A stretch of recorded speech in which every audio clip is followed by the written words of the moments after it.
Mereka pikir aku hanyalah wanita tua tak berguna yang pantas dibuang agar tidak menyusahkan. Mereka lupa, akulah pemilik tahta yang mereka idamkan. Penyesalan mereka akan menjadi tontonan terindah di masa tuaku.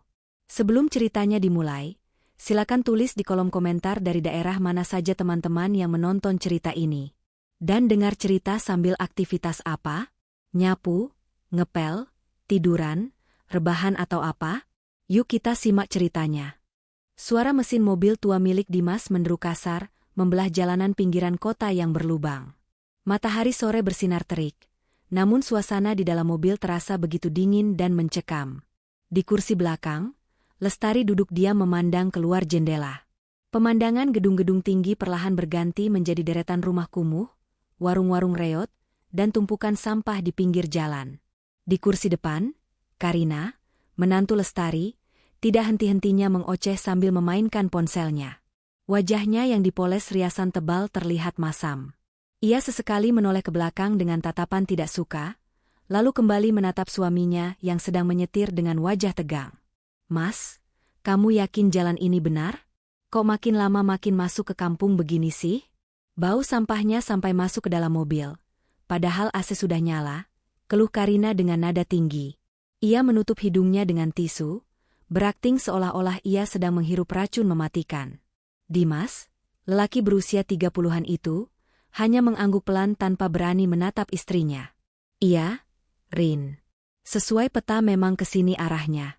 Namanya juga panti sosial yang terjangkau, pasti lokasinya agak minggir dari kota." "Terjangkau apanya? Ini namanya tempat buangan," sergah Karina cepat. Namun, sedetik kemudian ia tersenyum sinis, melirik ke spion tengah untuk melihat reaksi ibu mertuanya. "Tapi ya sudahlah, memang itu kan yang pas buat kondisi keuangan kita sekarang. Kita sudah nggak sanggup lagi kalau harus kasih makan orang tambahan di rumah. Beras mahal, listrik naik, belum lagi cicilan mobil ini. Kalau ibu terus-terusan di rumah, bisa bangkrut kita."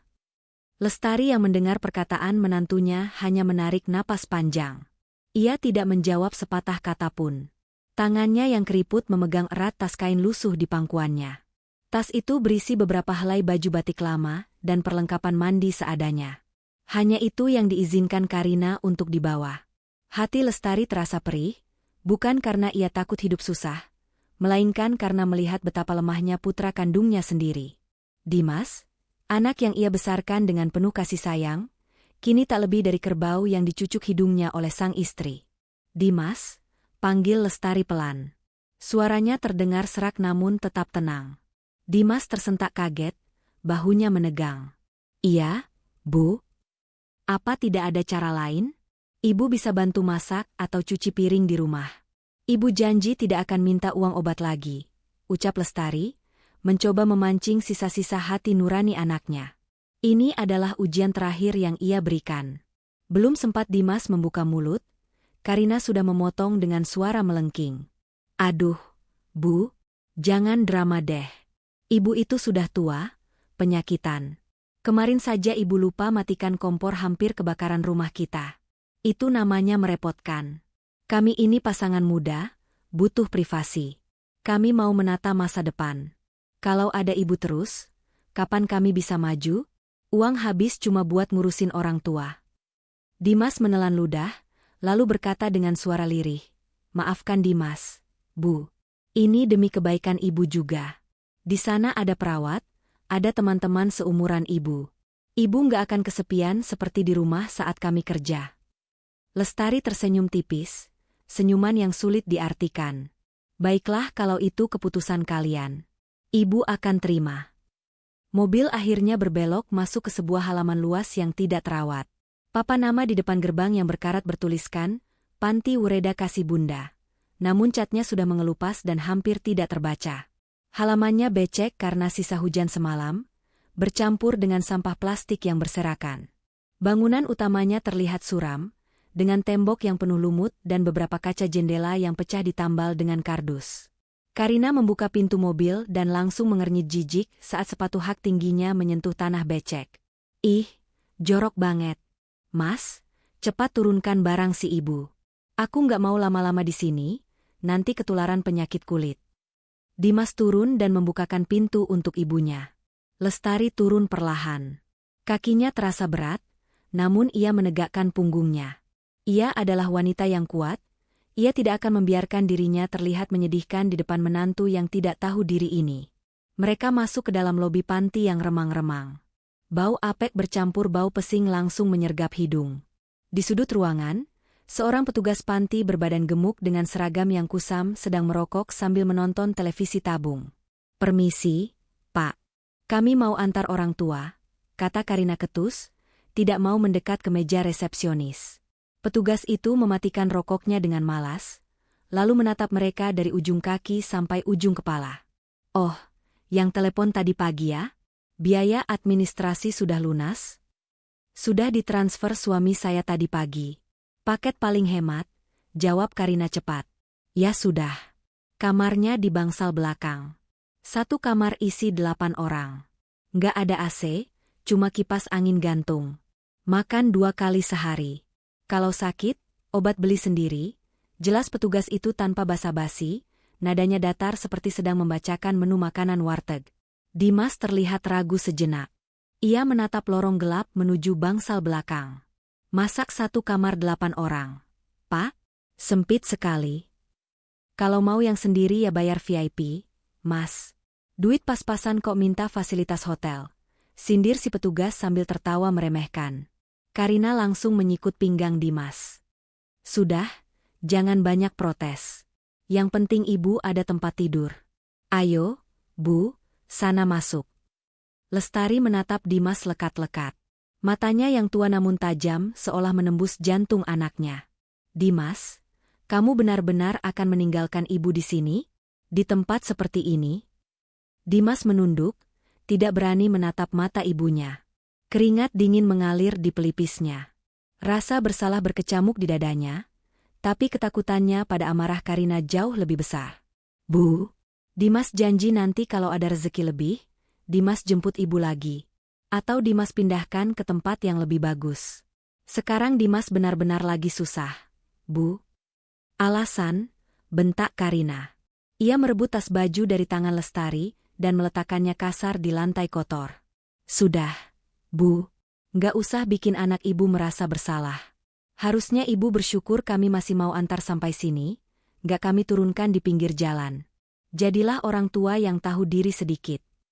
Lestari mengangguk pelan. Ia membungkuk, mengambil tasnya kembali. Wajahnya kini datar, tanpa ekspresi sedih sedikit pun. Air mata yang tadi sempat ingin keluar, kini sudah kering tergantikan oleh ketegasan yang dingin. "Terima kasih, Dimas." "Terima kasih, Karina," ucap Lestari. Nadanya bukan nada terima kasih yang tulus, melainkan nada penutup sebuah babak kehidupan. "Kalian benar. Aku tidak akan merepotkan kalian lagi. Hiduplah dengan tenang dengan pilihan kalian." "Nah, gitu dong. Kan enak didengarnya," sahut Karina puas. Ia menarik lengan Dimas. "Ayo Mas, kita pulang. Aku mau mampir ke mall, mau beli skincare, stres aku lihat tempat kumuh begini." Dimas sempat menoleh sekali lagi saat mereka berjalan keluar.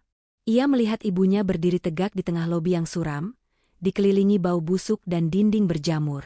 Ibunya tidak melambaikan tangan, tidak juga memanggil namanya. Sosok tua itu hanya berdiri diam seperti patung batu yang kokoh. Mesin mobil kembali menderu. Lestari mendengarkan suara kendaraan anaknya menjauh hingga hilang di tikungan. Ia menghela napas panjang, membersihkan sedikit debu yang menempel di kebaya sederhananya. Petugas panti yang tadi merokok kini, mendekatinya sambil membawa selembar kertas formulir lusuh. "Nek, tanda tangan dulu di sini. Habis itu langsung ke belakang, cari kasur yang kosong. Jangan rewel ya di sini, saya nggak suka orang tua yang banyak mau," ancam petugas itu. Lestari menatap petugas itu dengan tatapan yang membuat nyali si petugas sedikit menciut, meski ia tidak tahu kenapa. "Tunjukkan saja di mana kamarnya," kata Lestari singkat, penuh wibawa. Ia melangkah masuk ke lorong gelap itu. Di dalam pikirannya, tidak ada lagi bayangan Dimas kecil yang lucu. Yang ada kini hanyalah rencana besar. Rencana untuk memberi pelajaran pada dunia, bahwa singa yang sedang tidur tidak boleh dibangunkan dengan cara yang kasar. Mereka salah memilih lawan. Mereka pikir mereka telah membuang sampah, padahal mereka baru saja melempar berlian ke dalam lumpur, dan berlian itu akan segera bersinar kembali, menyilaukan mata mereka yang buta. Malam pertama di Panti Ureda Kasih Bunda terasa seperti neraka dunia bagi siapapun yang terbiasa hidup layak. Namun bagi Lestari, ini adalah medan pertempuran yang harus ia lalui. Ia duduk di tepi ranjang besi yang pernya sudah berkarat dan mencuat keluar. Kasurnya tipis, bau apek bekas ompol penghuni sebelumnya masih menguar tajam meski sudah dialasi kain sarung miliknya. Di ruangan itu, ada 7 wanita tua lain. Sebagian besar dari mereka hanya terbaring lemah, menatap langit-langit yang penuh sarang laba-laba. Ada yang merintih kesakitan karena asam urat, ada pula yang berbicara sendiri karena pikun. Suara nyamuk berdengung nyaring di telinga, seolah sedang berpesta pora menyambut penghuni baru. Udara terasa panas dan pengap, kipas angin di langit-langit berputar sangat pelan, seolah enggan bekerja, hanya menimbulkan suara kriet-kriet yang menyayat hati. Sekitar pukul 7 malam, seorang pembantu panti datang membawa nampan besar berisi mangkuk-mangkuk plastik. Ia membagikan makan malam dengan kasar. Makan. Jangan ada sisa. Kalau nggak habis, besok pagi nggak dapat sarapan. Bentak pembantu wanita itu sambil membanting mangkuk plastik di meja kecil di sebelah ranjang Lestari. Lestari melirik isi mangkuk itu.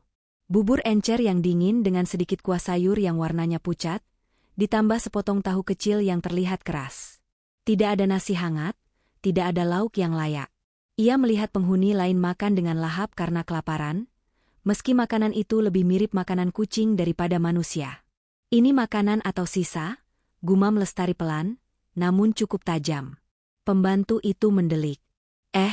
Nenek baru, jangan banyak protes ya. Di sini aturannya begitu. Kalau nggak mau makan, ya puasa saja.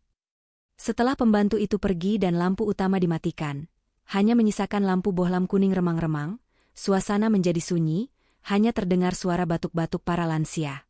Lestari memastikan tidak ada petugas yang berpatroli di dekat bangsal. Dengan gerakan hati-hati, ia merogoh ke balik lipatan kain stagen yang melilit pinggangnya.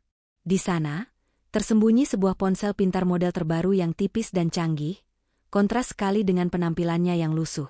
Baterainya masih penuh. Dimas dan Karina tidak pernah tahu ia memiliki ponsel ini. Mereka pikir ibunya gaptek dan hanya punya ponsel jadul yang sudah mereka sita sebelumnya. Lestari menyalakan layar. Cahaya biru menerangi wajah keriputnya yang kini tampak serius dan berwibawa. Jari-jarinya dengan lincah menekan sebuah ikon aplikasi keamanan, lalu menekan tombol panggilan cepat nomor 1. Hanya 1 kali dering, panggilan itu langsung diangkat. Halo? Ibu Lestari? Ya Tuhan, Ibu? Ibu di mana? Kami semua panik. Sinyal GPS Ibu sempat hilang tadi siang dan baru aktif lagi sekarang di daerah. Astaga, Ibu di daerah kumuh mana ini? Suara di seberang sana terdengar histeris, penuh kekhawatiran yang tulus. Itu adalah suara Indira, orang kepercayaan Lestari sekaligus kepala operasional Yayasan Cahaya Senja. Tenang, Indira, potong Lestari dengan nada datar namun tegas. Suaranya bukan lagi suara nenek tua yang lemah, melainkan suara seorang pemimpin perusahaan raksasa. Dengarkan instruksi saya baik-baik. Jangan memotong. Baik, Bu. Saya dengarkan. Suara Indira langsung berubah formal dan sigap. Saya ada di Panti Ureda Kasih Bunda, di daerah pinggiran selatan. Titik koordinat sudah saya kirimkan. Kondisi tempat ini? Lestari menjeda kalimatnya, matanya menyapu ruangan yang menyedihkan itu, sangat tidak manusiawi. Saya mau kamu siapkan tim penjemputan sekarang juga. Bawa mobil yang nyaman, bawa dokter pribadi saya, dan bawa Satria beserta tim legal yayasan. Siap, Bu. Kami akan berangkat sekarang juga.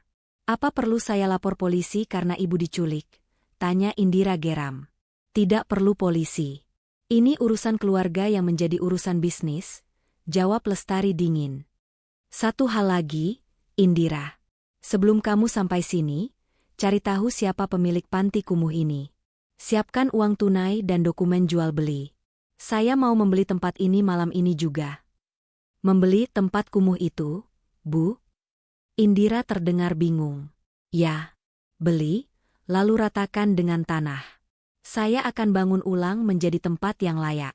Saya tidak sudi melihat manusia diperlakukan seperti hewan ternak seperti ini. Lakukan sekarang. Saya tunggu 1 jam lagi. Baik, Bu. Laksanakan. Sambungan telepon terputus. Lestari kembali menyembunyikan ponselnya. Ia tidak memakan bubur dingin itu. Ia duduk bersandar di dinding yang dingin, memejamkan mata, mengumpulkan tenaga. 1 jam berlalu dengan lambat. Tiba-tiba, keheningan malam di daerah pinggiran itu pecah. Terdengar suara deru mesin-mesin mobil bertenaga besar mendekat. Bukan suara motor butut atau angkot yang biasa lewat, melainkan suara halus namun bertenaga dari mesin mobil-mobil mewah. Cahaya lampu LED yang sangat terang menembus celah-celah jendela panti yang pecah, membuat ruangan bangsal menjadi terang benderang. Para lansia terbangun kaget. Ada apa? Ada kebakaran? Tanya seorang nenek tua di sebelah Lestari dengan panik. Tenang, Bu. Jemputan sudah datang. Jawab Lestari lembut sambil menepuk tangan nenek itu. Di luar, terjadi kegaduhan. Petugas panti yang tadi membentak Lestari terdengar berteriak-teriak ketakutan. Hei, siapa kalian? Jangan sembarangan masuk. Ini properti pribadi. Suara pintu depan didobrak paksa. Terdengar langkah kaki banyak orang berderap masuk. Sepatu-sepatu pantofel mahal beradu dengan lantai keramik yang kotor. Minggir, terdengar suara wanita yang tegas dan berwibawa. Itu Indira. Pintu bangsal belakang terbuka lebar. Indira berdiri di sana, mengenakan setelan blazer kerja yang rapi, diikuti oleh 2 orang pengawal berbadan tegap dan seorang dokter. Di belakang mereka, Satria, sang pengacara, memegang tas kerja kulit dengan wajah serius. Mata Indira menyapu ruangan kumuh itu dengan tatapan ngeri. Ketika matanya menemukan sosok Lestari yang duduk di atas kasur tipis dengan pakaian lusuh, air matanya hampir tumpah. Ia berlari kecil menghampiri dan langsung berlutut di lantai kotor di hadapan Lestari, tidak peduli pada celana bahannya yang mahal. Ibu. Suaranya bergetar. Maafkan saya terlambat. Maafkan saya membiarkan ini terjadi. Lestari tersenyum, mengusap kepala Indira layaknya seorang ibu kepada anaknya. Kamu tidak terlambat, Indira. Justru kamu datang tepat waktu. Petugas panti yang gemuk tadi muncul di pintu dengan wajah pucat pasi, gemetar hebat melihat rombongan orang kaya yang tiba-tiba menyerbu tempat kerjanya. Ini ada apa ya? Nenek itu, siapa sebenarnya? Lestari berdiri perlahan. Dokter pribadinya segera memapah lengannya. Lestari menatap petugas panti itu. Aura kepemimpinannya memancar kuat, membuat seragam lusuh yang ia pakai seolah berubah menjadi jubah kebesaran. Saya? Lestari tersenyum tipis, namun matanya sedingin es. Saya adalah mimpi burukmu mulai malam ini. Lestari menoleh pada Satria. Satria, mana pemilik tempat ini? Sedang ditarik paksa dari rumahnya di seberang jalan, Bu. 5 menit lagi sampai sini untuk tanda tangan pemindahan aset. Jawab Satria sigap. Bagus, kata Lestari. Ia menoleh pada teman-teman sekamarnya, para wanita tua yang masih bingung dan ketakutan. Wajah Lestari melunak. Indira, siapkan bus medis. Bawa semua penghuni panti ini ke Cahaya Senja Pusat malam ini juga. Berikan mereka kamar VIP, mandikan, beri makan enak, dan periksa kesehatan mereka semua. Gratis, seumur hidup. Siap, Bu, jawab Indira tegas. Para lansia di ruangan itu menangis haru, seolah malaikat baru saja turun menjemput mereka. Lestari berjalan keluar dari kamar bau itu dengan langkah tegap, diiringi staf-stafnya yang menunduk hormat. Di luar, iring-iringan 5 mobil Alphard hitam dan 1 ambulans mewah sudah menunggu. Lampu rotarinya berputar membelah kegelapan malam kampung kumuh itu. Lestari masuk ke dalam mobilnya yang nyaman, jok kulit yang empuk menyambut punggungnya yang pegal. Ia menerima segelas air hangat dari Indira. Kita kemana sekarang, Bu? Pulang ke Menschapen? Tanya Indira. Lestari menyesap air hangat itu, merasakan kehangatan menjalar ke tubuhnya. Ke kantor pusat. Saya mau mandi di sana, ganti baju, dan persiapkan rapat direksi besok pagi. Dan satu lagi, Indira. Ya, Bu. Blokir semua akses kartu kredit tambahan yang dipegang Dimas dan Karina. Bekukan semua aliran dana yang selama ini mengalir ke rekening mereka tanpa mereka sadari. Matikan listrik rumah yang mereka tempati, karena itu atas nama perusahaan, dengan alasan perbaikan jaringan. Mulai malam ini, ajari mereka rasanya hidup tanpa merepotkan orang tua. Dengan senang hati, Bu, jawab Indira sambil tersenyum puas. Mobil mewah itu melaju perlahan meninggalkan panti jompo yang sebentar lagi akan menjadi sejarah, membawa serta sang ratu yang siap memberikan pelajaran berharga bagi anak dan menantu yang durhaka. Perang baru saja dimulai, dan Lestari memegang semua kartu asnya. Gedung pencakar langit yang menjulang di pusat kota itu, tampak seperti menara kristal yang bersinar di tengah kegelapan malam. Logo emas bertuliskan, Cahaya Senja Group, terpampang megah di puncaknya, menjadi simbol kekuasaan dan kemewahan yang tak terbantahkan. Ini adalah markas besar dari jaringan perawatan lansia paling eksklusif di negeri ini, sebuah kerajaan bisnis yang dibangun dengan keringat dan air mata oleh seorang wanita yang baru saja dibuang ke tempat sampah oleh anak kandungnya sendiri. Di lantai teratas, di dalam sebuah penthouse pribadi yang terhubung langsung dengan kantor direksi, Lestari sedang berdiri di bawah pancuran air hangat. Kamar mandi itu luasnya 2 kali lipat dari ruang tamu rumah Dimas, dilapisi marmer Italia berwarna putih gading. Uap hangat memenuhi ruangan, membawa aroma lavender dan cendana dari sabun mahal yang ia gunakan. Lestari menggosok kulitnya dengan spons lembut, seolah ingin meluruhkan semua jejak kekumuhan dari panti Ureda Kasih Bunda. Ia ingin menghilangkan bau apek, bau got, dan bau kemiskinan yang sempat menempel di tubuhnya beberapa jam lalu. Air yang mengalir deras seakan ikut membasuh rasa sedih di hatinya, menggantikannya dengan tekad yang membaja. Ia bukan lagi nenek tua yang lemah. Di sini, di istananya, ia adalah ratu. Setelah 30 menit membersihkan diri, Lestari keluar mengenakan jubah mandi sutra berwarna merah marun. Rambut putihnya yang basah dikeringkan dengan hati-hati oleh seorang staf khusus penata rambut yang sudah dipanggil tengah malam itu. Wajahnya yang keriput namun berkarakter dipoles sedikit dengan perawatan kulit premium, membuatnya tampak segar dan berwibawa. "Ibu, pakaian ibu sudah siap," ujar Indira yang menunggu di ruang ganti. Ia menunjuk pada sebuah manekin yang mengenakan setelan blazer tenun modern karya desainer ternama, dipadukan dengan celana bahan yang potongannya sempurna. Lestari mengangguk. Ia berpakaian dengan tenang. Setiap kancing yang ia pasang, setiap kain yang ia rapikan, adalah simbol kembalinya kekuasaannya. Ia mengenakan jam tangan mewah di pergelangan tangan kirinya dan menyematkan bros emas berbentuk bunga teratai di dada kanannya, lambang Yayasan Cahaya Senja. Teratai yang tumbuh di lumpur namun tetap bersih dan indah. Sangat cocok dengan situasinya saat ini. Pukul 2 dini hari. Ruang rapat utama di lantai direksi sudah dipenuhi oleh orang-orang penting. Ada Satria si pengacara senior, kepala divisi keuangan, kepala divisi operasional, dan beberapa staf inti lainnya. Mereka semua duduk tegang, namun mata mereka memancarkan rasa hormat yang tinggi saat pintu ganda berbahan kayu jati itu terbuka otomatis. Lestari melangkah masuk. Suara langkah sepatu hak rendahnya menggema di ruangan yang sunyi itu. Semua orang sontak berdiri dan menundukkan kepala. "Selamat malam, Ibu Direktur Utama," sapa mereka serempak. Lestari berjalan menuju kursi kebesarannya di ujung meja panjang. Kursi kulit hitam yang kokoh dan tinggi. Ia duduk perlahan, menatap satu persatu wajah karyawannya. Tatapannya tajam, penuh kendali. "Silakan duduk," perintahnya singkat. Setelah semua duduk, Lestari langsung membuka pembicaraan tanpa basa-basi.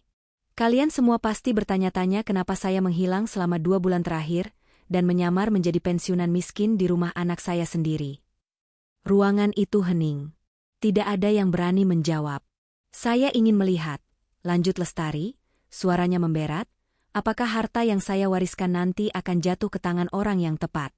Saya ingin tahu apakah anak yang saya besarkan dengan penuh kasih sayang itu mencintai ibunya, atau hanya mencintai aset ibunya."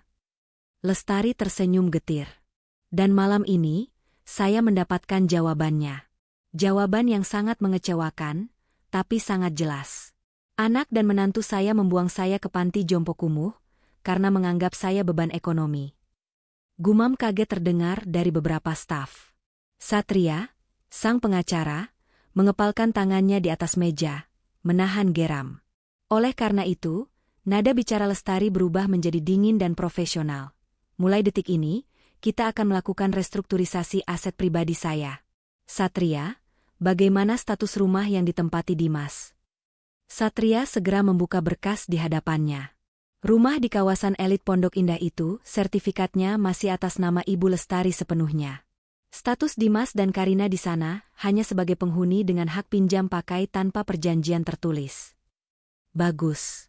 Dan mobil Pajero Sport yang mereka gunakan? Itu aset perusahaan, Bu. Terdaftar sebagai kendaraan operasional direksi yang Ibu pinjamkan secara pribadi kepada Dimas 3 tahun lalu. Pajak dan asuransi masih dibayar oleh kantor pusat setiap tahun. Jelas Satria. Lestari mengangguk puas. Lalu kartu kredit? Kepala Divisi Keuangan mengangkat tangan. Ada 2 kartu kredit Platinum Corporate yang Ibu berikan sebagai kartu tambahan untuk Pak Dimas dan Ibu Karina. Limitnya masing-masing 100 juta rupiah per bulan. Tagihannya auto debit dari rekening pribadi Ibu. Baik, kata Lestari sambil menautkan jari-jari tangannya di atas meja. Dengarkan perintah saya. Malam ini juga, bekukan semuanya. Suasana ruangan menjadi tegang. Blokir kedua kartu kredit itu dengan status lost or stolen, agar tidak bisa digunakan sama sekali. Tarik fasilitas mobil perusahaan dengan alasan audit aset tahunan. Untuk rumah. Lestari terdiam sejenak, ada sedikit keraguan di matanya. Namun bayangan wajah Jiji Karina saat di panti jompo tadi kembali muncul. Keraguan itu sirna. Biarkan mereka tinggal di sana dulu, tapi matikan aliran dana pemeliharaan. Jangan bayar tagihan listrik, air, dan internet bulan ini. Biar mereka belajar bagaimana cara membayar tagihan sendiri. Siap, laksanakan, Bu, jawab timnya serempak. Satu lagi, tambah Lestari. Pantau pergerakan mereka. Saya ingin laporan harian. Saya ingin tahu seberapa lama mereka bisa bertahan dengan gaji Dimas yang pas-pasan itu, tanpa subsidi diam-diam dari saya. Rapat itu berakhir pukul 3 pagi. Lestari berdiri, berjalan menuju dinding kaca besar yang menghadap ke kota. Di kejauhan, di salah satu perumahan elit, anak dan menantunya mungkin sedang tidur nyenyak. Bermimpi indah karena merasa beban hidup mereka sudah hilang. Mereka tidak tahu bahwa badai besar sedang bergerak menuju ke arah mereka. Sementara itu, di sebuah restoran Jepang mewah di pusat kota, sekitar 3 jam sebelum rapat Lestari dimulai, Dimas dan Karina sedang duduk berhadapan. Di meja mereka tersaji berbagai menu sushi, sashimi, dan daging wagyu panggang yang harganya selangit. Mereka memutuskan untuk merayakan kebebasan mereka malam ini setelah membuang Lestari. Akhirnya lega juga rasanya. Mas, ucap Karina sambil menyesap ocha dinginnya. Wajahnya berseri-seri. Rumah jadi terasa luas. Gak ada suara batuk-batuk yang mengganggu, gak ada yang protes kalau aku nonton TV keras-keras. Dimas tersenyum canggung. Ia masih merasa sedikit bersalah, tapi melihat istrinya bahagia, ia mencoba menepis rasa itu. Iya, Rin. Semoga ibu betah di sana. Kata petugasnya, kan banyak teman seusianya. Pasti betahlah. Orang tua itu sukanya ngumpul sama sesama orang tua. Kita ini anak muda, beda frekuensi, tukas Karina santai. Ia mengambil buku menu lagi. Mas, aku mau pesan dessert ya. Es krim matcha sama mochi. Sekalian bungkus buat di rumah. Boleh, pesan saja sepuasmu, kata Dimas Sokaya. Ia merasa percaya diri karena memegang kartu kredit platinum pemberian ibunya. Selama ini ia tidak pernah memikirkan siapa yang membayar tagihannya. Ia hanya tahu gesek dan beres. Setelah selesai makan, seorang pelayan datang membawa tagihan. Totalnya mencapai 2,5 juta rupiah. Angka yang cukup besar untuk sekali makan malam, hampir setengah dari gaji pokok Dimas sebagai staf admin biasa. Tapi Dimas tidak khawatir. Ia mengeluarkan kartu hitam mengkilap dari dompetnya dengan gaya angkuh. Pakai ini ya, Mbak, ujarnya pada pelayan. Pelayan itu menerima kartu tersebut dan membawanya ke mesin EDC. Dimas dan Karina menunggu sambil mengobrol tentang rencana liburan ke Bali bulan depan. 5 menit berlalu. Pelayan itu kembali dengan wajah sedikit tidak enak.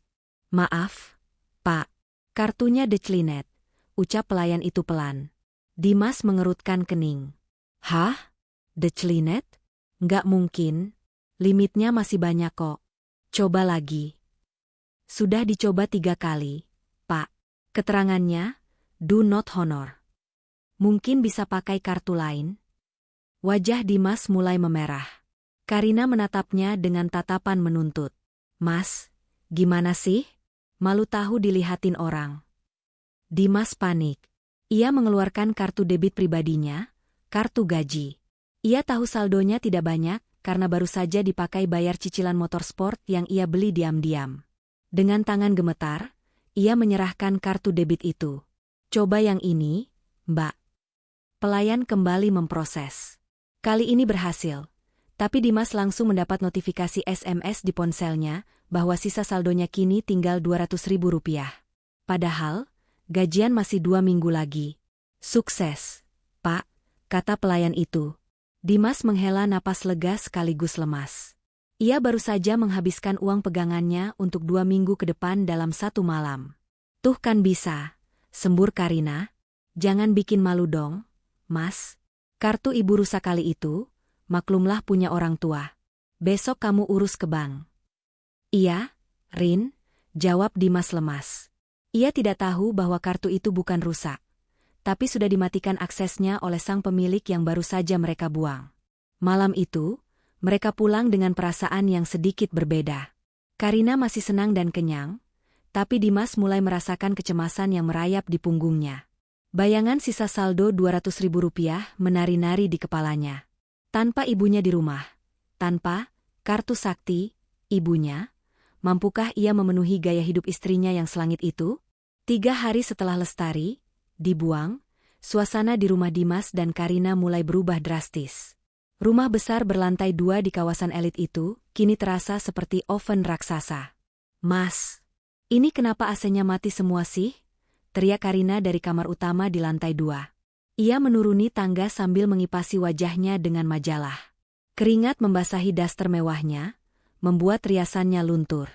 Dimas sedang sibuk mengotak-atik kotak sekring listrik di dekat garasi. Bajunya basah oleh keringat. Wajahnya kusut dan penuh minyak. Nggak tahu, Rin, MCB-nya nggak turun, tapi listriknya mati total. Meterannya ada tulisan, periksa. Aku sudah telepon PLN. Katanya ada masalah administrasi atau pemblokiran dari pusat, harus pemilik rumah yang urus langsung ke kantor. Sahut Dimas frustrasi. Ya kamu urus dong. Kamu kan anak pemilik rumah, bentak Karina. Nggak bisa, Rin. Harus bawa KTP asli pemilik. KTP ibu kan dibawa ibu di tasnya waktu kita antar ke panti. Masa aku harus ke panti minta KTP? Karina mendengus kesal. Ih, males banget harus balik ke tempat bau itu. Ya sudah, kamu sogok saja petugas PLN-nya biar nyala lagi. Duit dari mana? Gumam Dimas pelan, teringat sisa saldonya yang menyedihkan. Bukan hanya listrik yang bermasalah. Kulkas yang mati membuat sisa makanan membusuk. Bau tidak sedap mulai menguar dari dapur. Tumpukan piring kotor menggunung di wastafel karena Karina enggan mencuci piring. Biasanya Lestari yang diam-diam membersihkannya atau membayar pembantu harian yang kini sudah diberhentikan oleh Indira. Aku lapar, Mas. Pesan makanan online dong. Rengek Karina, duduk di sofa ruang tamu yang panas. Saldo e-wallet aku kosong. Rin. Kartu kredit yang biasa juga masih nggak bisa dipakai. Kamu ada uang tunai nggak? Tanya Dimas putus asa. Karina melotot. Kok minta aku? Tugas suami itu kasih nafkah. Kamu gimana sih? Masa persediaan uang habis padahal baru tanggal segini? Biasanya juga lancar-lancar saja waktu ada si nenek tua itu. Itu dia masalahnya. Rin? Dimas akhirnya membentak balik. Emosinya meledak karena kepanasan dan lapar. Selama ini tagihan listrik, air, belanja bulanan, itu ternyata ibu yang bayar pakai uang pensiunannya, atau apalah aku nggak tahu. Sekarang ibu nggak ada, kita harus bayar sendiri semuanya. Gaji aku cuma 6 juta, Rin. Tagihan listrik rumah segede ini saja bisa 3 juta sebulan, karena kamu nyalain AC 24 jam di semua ruangan. Karina terdiam, kaget dibentak suaminya. Tapi bukannya sadar, ia malah semakin marah. Oh, jadi kamu nyalahin aku? Kamu nggak becus jadi suami. Kalau tahu gini mending aku nikah sama mantan aku yang pengusaha batubara itu. Pertengkaran hebat terjadi. Saling menyalahkan, saling memaki. Rumah mewah itu kini terasa seperti neraka. Di tengah keributan itu, sebuah motor kurir berhenti di depan pagar. Paket. Surat, teriak kurir itu. Dimas menghentikan teriakannya, berjalan gontai ke depan pagar. Ia mengambil sebuah amplop tebal berwarna emas yang terlihat sangat mewah. Tidak ada perangko, sepertinya diantar langsung oleh kurir khusus. Apa itu? Tanya Karina ketus saat Dimas masuk kembali. Penasarannya mengalahkan kemarahannya. Dimas membolak-balik amplop itu. Surat buat pemilik rumah. Tulisannya, kepada YTH. Bapak Ibu pemilik kediaman. Buka saja. Kita kan pemiliknya sekarang. Serobot Karina. Ia merampas amplop itu dan merobeknya dengan kasar. Di dalamnya, terdapat sebuah undangan eksklusif berbahan bludru merah dengan tulisan tinta emas yang timbul.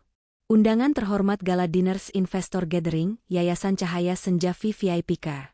Kami mengundang Anda, warga terpilih di kawasan Pondok Indah, untuk menghadiri malam penganugerahan dan penggalangan dana investasi. Dapatkan kesempatan memperoleh dana hibah pengembangan bisnis keluarga senilai total 5 miliar rupiah, bagi keluarga yang memiliki visi misi mulia. Mata Karina terbelalak membaca angka, 5 miliar rupiah. Kemarahannya seketika lenyap, digantikan oleh keserakahan yang menyala-nyala. Mas, lihat ini. Karina menyodorkan undangan itu ke wajah Dimas. Dana hibah 5 miliar. 5 miliar, Mas. Dimas membaca undangan itu dengan bingung. Yayasan Cahaya Senja? Ini kan panti jompo super mewah yang sering masuk berita itu kan? Yang cabangnya ada di mana-mana? Iya. Ini kesempatan kita, Mas. Seru Karina antusias, lupa bahwa semenit lalu ia sedang memaki suaminya. Mereka cari keluarga yang punya visi misi. Kita kan keluarga muda, punya rumah di kawasan elit, pasti kita dianggap bona fide. Kita bisa datang ke sana, ngarang cerita sedih-sedikit kalau bisnis kita lagi butuh suntikan dana, atau kita tawarkan sertifikat rumah ini sebagai jaminan investasi. Tapi, Rin, sertifikat kan atas nama ibu. Kita nggak bisa jaminkan sembarangan, bantah Dimas ragu. Ah, kamu ini kaku banget. Orang yayasan mana tahu sertifikatnya atas nama siapa kalau belum dicek. Yang penting kita datang dulu, tampil meyakinkan, ambil hati bos yayasannya. Siapa tahu mereka kasihan sama kita. Atau kita bilang kalau kita mau buka cabang panti jompo kecil-kecilan, pasti mereka dukung. Imajinasi Karina mulai liar tak terkendali. Dimas menatap undangan itu. Undangan itu terasa berat dan mahal. Tertera tanggal acaranya. Besok malam, di ballroom Hotel Bintang 5 yang juga milik grup Cahaya Senja. Tapi kita lagi nggak punya uang. Rin, kesana butuh modal. Baju, bensin. Jual jam tangan kamu yang lama. Atau gadai saja cincin kawin kita sebentar. Potong Karina tanpa ragu. Ini investasi, Mas. Kalau kita dapat 5 miliar, cincin kawin bisa beli 10 lusin. Kita bisa bayar listrik, bisa belanja lagi, bisa liburan. Dimas menatap mata istrinya yang berbinar penuh nafsu duniawi. Ia merasa ini ide gila. Tapi tekanan hidup yang menghimpitnya, ditambah panasnya rumah tanpa listrik dan perut yang lapar, membuatnya tidak bisa berpikir jernih. Harapan akan uang kaget 5 miliar itu terlalu menggoda. Ya sudah, kata Dimas akhirnya, suaranya lemah. Besok aku gadai jam tangan. Kita sewa baju yang bagus.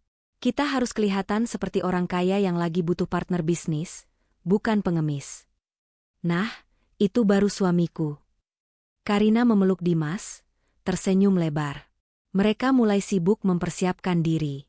Karina membongkar lemarinya, mencari gaun malam yang paling gemerlap. Dimas mencari jas lamanya yang masih layak pakai. Mereka sama sekali tidak menyadari satu hal fatal. Di sudut bawah undangan itu, terdapat logo kecil berbentuk bunga teratai emas. Logo yang sama persis dengan bros yang selalu dipakai oleh ibunya, Lestari, pada acara-acara khusus keluarga dulu. Sebuah detail yang selalu diabaikan Karina karena ia tidak pernah peduli pada mertuanya. Undangan itu sebenarnya bukan salah alamat. Itu adalah umpan. Umpan yang dilemparkan oleh sang nelayan ulung untuk menangkap ikan-ikan serakah yang sudah masuk ke dalam perangkap. Dan Dimas serta Karina baru saja menelan umpan itu bulat-bulat. Malam itu, di tengah kegelapan rumah yang listriknya diputus, Karina tidur dengan senyum mengembang, memimpikan uang 5 miliar. Sementara di seberang kota, di penthouse mewahnya, Lestari sedang menandatangani dokumen persetujuan acara besok malam dengan senyum misterius yang jauh lebih menakutkan. Pastikan mereka duduk di barisan paling depan, perintah Lestari pada Indira lewat telepon. Aku ingin melihat wajah mereka dengan jelas saat tirai panggung dibuka. Siap, Bu. Kursi VIP sudah disiapkan atas nama Bapak Dimas dan Ibu Karina, jawab Indira. Panggung sandiwara telah disiapkan, dan para aktor utamanya sudah siap memainkan peran tragis mereka. Malam itu, langit Jakarta tampak labu, seolah menyembunyikan bintang-bintang yang enggan menjadi saksi sandiwara manusia. Di dalam rumah mewah yang kini gelap gulita tanpa aliran listrik, kepanikan sedang melanda Dimas dan Karina. Udara di dalam kamar tidur utama terasa begitu pengap dan lembab, membuat keringat terus mengucur deras membasahi tubuh mereka yang baru saja selesai mandi dengan air dingin sisa penampungan toren. Karina duduk di depan meja riasnya dengan bantuan penerangan dari lampu senter ponsel yang diletakkan di atas tumpukan buku. Wajahnya terlihat tegang dan penuh amarah. Ia sedang berusaha keras melukis wajahnya dengan riasan tebal untuk menutupi kantung mata akibat kurang tidur dan stres karena tagihan yang menumpuk. Tangan kanannya memegang kuas bedak, sementara tangan kirinya sibuk mengipas-ngipas lehernya yang berkeringat agar foundation mahalnya tidak luntur sebelum acara dimulai. Mas, kamu jangan diam saja dong. Cepat kipasin aku. Kalau make up aku luntur, kita bakal kelihatan gembel di sana. Bentak Karina kepada suaminya yang sedang kesulitan mengancingkan kemeja putihnya dalam kegelapan. Dimas menggerutu pelan, namun ia menurut. Ia mengambil majalah bekas dan mengipasi istrinya dengan tempo cepat. Kemeja putih yang ia kenakan adalah kemeja lama yang sedikit kekuningan di bagian kerah, karena kemeja-kemeja barunya yang bagus masih tertahan di laundry kiloan yang belum ia bayar. Jas hitam yang ia siapkan juga berbau sedikit apek, karena lama tersimpan di lemari yang lembab. Kita harus tampil sempurna, Mas. Ingat, target kita 5 miliar. 5 miliar. Gumam Karina seperti merapal mantra, matanya menatap pantulan dirinya yang samar di cermin. Kalau kita dapat uang itu, besok pagi kita langsung pindah ke hotel. Aku muak tinggal di rumah neraka ini tanpa AC. Setelah 1 jam bergelut dengan kegelapan dan keringat, mereka akhirnya siap. Karina mengenakan gaun malam panjang berwarna merah menyala dengan belahan dada rendah yang ia sewa dari butik langganannya dengan jaminan KTP, karena kartu kreditnya ditolak. Di lehernya melingkar kalung berlian imitasi yang berkilauan jika terkena cahaya, cukup untuk menipu mata orang awam. Dimas mengenakan setelan jas hitamnya, menyisir rambutnya ke belakang dengan minyak rambut yang banyak agar terlihat klimis dan sukses. Mereka keluar rumah dengan mengendap-endap, takut terlihat oleh tetangga yang mungkin curiga kenapa rumah mereka gelap gulita. Di depan pagar, sebuah mobil sedan hitam sewaan, yang dibayar tunai menggunakan uang hasil gadai jam tangan Dimas, sudah menunggu. Mereka sengaja menyewa mobil berikut sopirnya agar terlihat seperti bos besar yang memiliki sopir pribadi. Perjalanan menuju lokasi acara memakan waktu hampir 1 jam. Sepanjang jalan, Karina tidak henti-hentinya melatih senyum palsu dan kalimat-kalimat manis yang akan ia ucapkan kepada para investor nanti. Sementara Dimas hanya diam.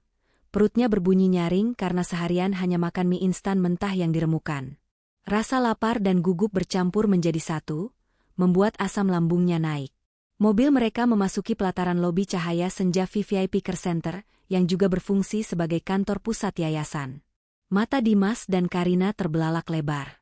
Mereka tahu tempat ini mewah, tapi mereka tidak menyangka akan semewah ini. Gedung itu lebih mirip istana kerajaan daripada fasilitas kesehatan. Pilar-pilar marmer raksasa menjulang tinggi menopang atap lobi yang dihiasi ukiran emas. Lampu kristal gantung yang ukurannya sebesar mobil city car menggantung megah di tengah ruangan, memancarkan cahaya keemasan yang menyilaukan mata. Karina turun dari mobil dengan dagu terangkat tinggi. Ia menggandeng lengan Dimas erat-erat, seolah memberi kode agar suaminya tidak terlihat kampungan. Valet parking berseragam rapi menyambut mereka dengan bungkukan hormat, membukakan pintu mobil dengan sarung tangan putih yang bersih. Selamat malam, Bapak, Ibu. Selamat datang di cahaya senja, sapa petugas itu ramah. Karina hanya mengangguk-angkuh, tidak membalas sapaan itu, berpura-pura sibuk membenarkan selendang bulu sintetis di bahunya. Mereka melangkah masuk ke dalam ballroom. Hawa dingin dari pendingin ruangan sentral langsung menerpa kulit mereka, memberikan kenikmatan surga setelah berjam-jam terpanggang di rumah sendiri.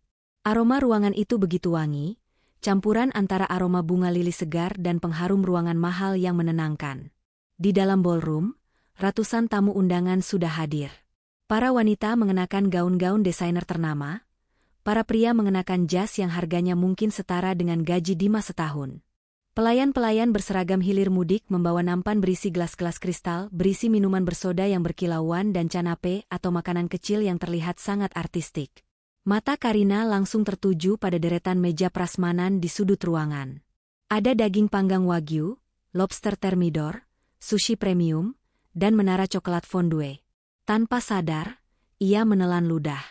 Rasa lapar mengalahkan gengsinya sejenak. "Mas, kita ambil makan dulu." Pura-pura social mingling sambil jalan ke arah makanan, bisik Karina sambil menyeret Dimas. Mereka mengambil piring porselen yang berat dan mulai mengisi piring mereka dengan rakus, namun tetap berusaha terlihat elegan. Dimas mengambil 3 potong daging panggang sekaligus, sementara Karina memenuhi piringnya dengan udang besar dan salad salmon. Mereka mencari meja kosong di sudut yang agak tersembunyi dan mulai makan dengan cepat, seolah takut makanan itu akan lari. Sambil mengunyah daging yang empuk dan lumer di mulut, Karina mengedarkan pandangannya ke sekeliling ruangan.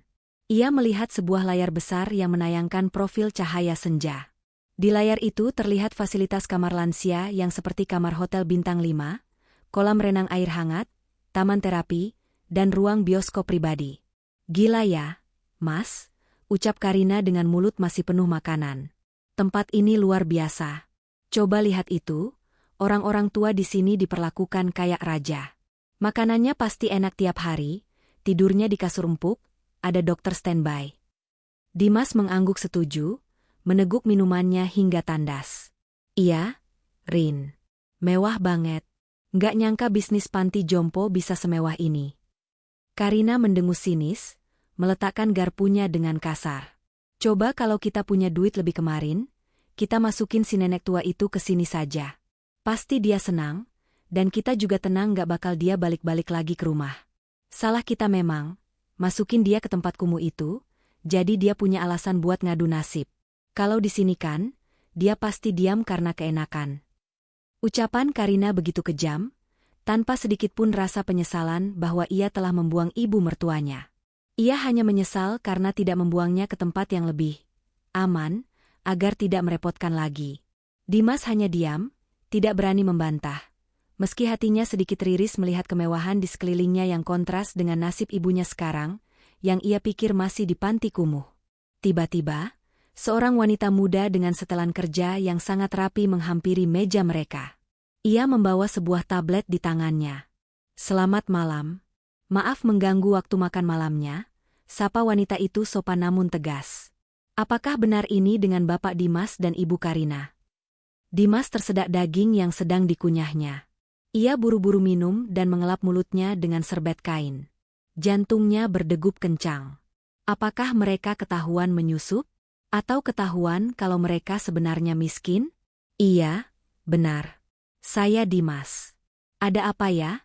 jawab Dimas gugup. Karina langsung mengambil alih, memasang wajah angkuh andalannya. "Kami tamu undangan VIP. Ada masalah dengan undangan kami?" Wanita itu tersenyum. Senyum yang sangat profesional dan sulit ditebak artinya. "Sama sekali tidak, Ibu.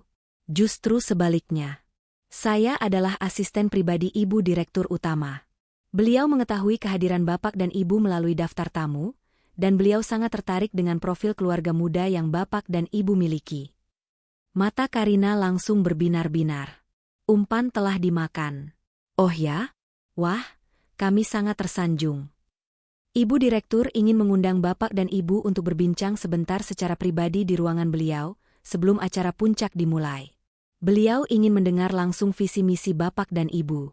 Siapa tahu, dana hibah 5 miliar itu memang berjodoh dengan keluarga Bapak dan Ibu." Lanjut asisten itu dengan nada membujuk yang halus. Kaki Dimas terasa lemas saking senangnya, sementara Karina hampir saja menjerit kegirangan.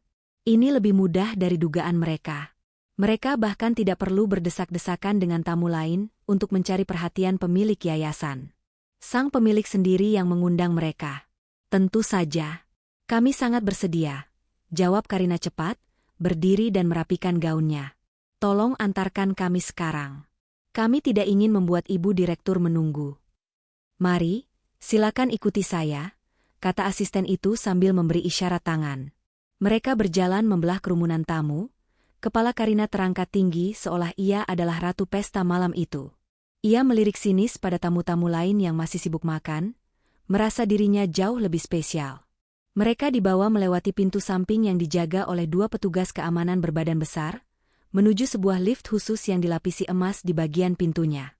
Saat pintu lift tertutup dan membawa mereka naik, Karina mencubit lengan Dimas. Sakit, Rin? Desis Dimas. Ini bukan mimpi, Mas. Kita bakal dapat duit itu. Kamu harus pinter ngomong nanti ya. Jangan plonga-plongo kayak orang bego. Ikutin alur cerita aku. Kita ini pengusaha muda yang lagi merintis startup sosial tapi kena musibah tipu rekan bisnis. Dan kita sangat menyayangi orang tua kita yang sudah meninggal. Oke? Bisik Karina cepat, mengatur skenario kebohongan mereka. Oke, Rin. Aku siap. Jawab Dimas, merapikan dasinya. Mereka tidak menyadari, di sudut atas lift itu, sebuah kamera pengawas kecil dengan lensa hitam merekam semua gerak-gerik dan bisikan mereka. Di lantai teratas, di dalam ruang kerjanya yang sunyi, Lestari menatap layar monitor dengan tatapan dingin, menyaksikan anak dan menantunya sedang menyusun jaring kebohongan yang akan menjerat leher mereka sendiri. Lift berdenting halus saat mencapai lantai 50, lantai tertinggi di gedung pencakar langit itu. Pintu emas itu terbuka perlahan, memperlihatkan sebuah lorong panjang yang lantainya dilapisi karpet merah tebal yang meredam suara langkah kaki. Dinding lorong itu dihiasi lukisan-lukisan abstrak yang tampak sangat mahal, diterangi oleh lampu sorot yang temaram namun elegan. Suasana di lantai ini sangat hening, kontras dengan keriuhan pesta di lantai dasar, menciptakan aura intimidasi yang kuat. Dimas menelan ludah, tenggorokannya terasa kering. Ia merasakan tekanan udara yang berbeda di ketinggian ini, atau mungkin itu hanya tekanan mental yang mulai menghimpit dadanya. Ia meremas jemari tangannya yang basah oleh keringat dingin. Karina, di sisi lain, tampak semakin bersemangat. Matanya liar menelusuri kemewahan di sekitarnya, menghitung dalam hati berapa nilai benda-benda seni yang terpajang di sana. Asisten yang memandu mereka berhenti di depan sebuah pintu ganda yang sangat besar, terbuat dari kayu jati ukiran Jepara yang dipoles mengkilap. Di samping pintu itu, terdapat papan nama kecil dari kuningan bertuliskan, Presiden Direktur. Silakan masuk, Bapak, Ibu. Ibu Direktur sudah menunggu di dalam, ucap asisten itu sambil membukakan pintu. Ia tidak ikut masuk, melainkan membiarkan Dimas dan Karina melangkah masuk sendirian ke dalam kandang singa. Ruangan di balik pintu itu luasnya luar biasa. Mungkin 3 kali lipat luas lantai dasar rumah Dimas. Lantainya marmer hitam yang dingin. Di sisi kiri, terdapat seperangkat sofa tamu kulit berwarna coklat tua. Di sisi kanan, dinding kaca raksasa menampilkan pemandangan kota Jakarta di malam hari yang berkelap-kelip indah dari ketinggian.